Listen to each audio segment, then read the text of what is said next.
ಎಲ್ಲರಿಗೂ ನಮಸ್ಕಾರ. ನಾನು ಗಂಗೇಶ್ ಬೋಳಾರ್, ಮ್ಯಾಂಗ್ಳೂರ್ ಸ್ನೇಕ್ ಕ್ಯಾಚರ್.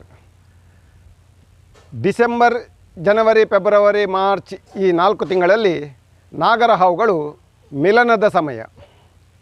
ಮಿಲನ ಆಗಿ ಮೊಟ್ಟೆಗಳನ್ನು ಇಡುತ್ತದೆ. ಒಂದು 6 ಅಡಿ ಉದ್ದಕ್ಕೆ ಬೆಳೆದಂಥ ನಾಗರ ಹಾವು 40ರಿಂದ 45 ಮೊಟ್ಟೆಗಳನ್ನು ಇಡುತ್ತದೆ. ಈ ಜೂನ್, ಜುಲೈ, ಆಗಸ್ಟ್ ತಿಂಗಳಲ್ಲಿ ಒಂದೊಂದು ಮೊಟ್ಟೆಗಳಿಂದ ಒಂದೊಂದು ನಾಗರಹಾವಿನ ಮರಿಗಳು ಹೊರಗೆ ಬರ್ತವೆ. ಹೀಗೆ ಹೊರಗೆ ಬಂದ ಮರಿಗಳು ಮಳೆ ನೀರಿನ ರಭಸಕ್ಕೆ ಕೊಚ್ಚಿಕೊಂಡು ಬಂದು ನಮ್ಮ ಮನೆಯ ಅಂಗಳಕ್ಕೆ ಬರಬಹುದು, ವೆರಂಡಕ್ಕೆ ಬರಬಹುದು, ಮನೆಯ ಒಳಗಡೆ ಬರಬಹುದು. ನಾವು ಅಂಗಳದಲ್ಲಿ ಶೂ, ಚಪ್ಪಲ್ಗಳನ್ನು ಇಡ್ತೇವೆ. ಮಕ್ಕಳ ಆಟಿಕೆ ಸಾಮಾನುಗಳು ಇರ್ತವೆ. ಇದರ ಬಗ್ಗೆ ತುಂಬ ಜಾಗ್ರತೆ ವಹಿಸಬೇಕು.